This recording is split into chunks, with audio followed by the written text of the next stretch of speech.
Na ndajnë vetëm 24 orë nga starti i garës ciklistike Giro d'Italia, që këtë edicion nis nga vendi ynë. Për të njohur me përgatitjet më të fundit, kemi në komunikim të drejt për drejt gazetarin Erald Kodheli. Erald, së pari cilat do t'jenë etapat e kësaj gare dhe cilët janë pretendentët?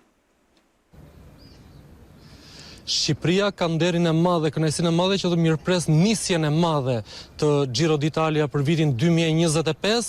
Është edicioni 108. Ky në total janë 21 etapa, 3 prej këtyre etapave do të zhvillohen në Shqipëri.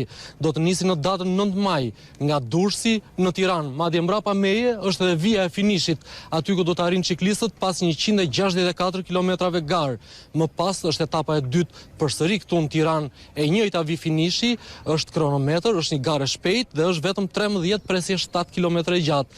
Në datën 11 maj më pas, 160 km do të jetë distanca e etapës së tretë që do të nis nga Vlora, do të përshkruajë të gjithë rrugën për të vajtur në Qeparo, për të kaluar nga Imara, nga Qafa e Llogaras dhe për të kthyer përsëri në Vlorë.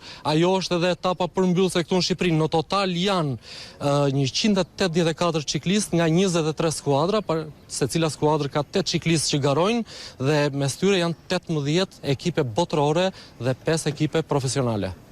E qartë, Erald, falenderoj për raportimin dhe detajet që përcollëm.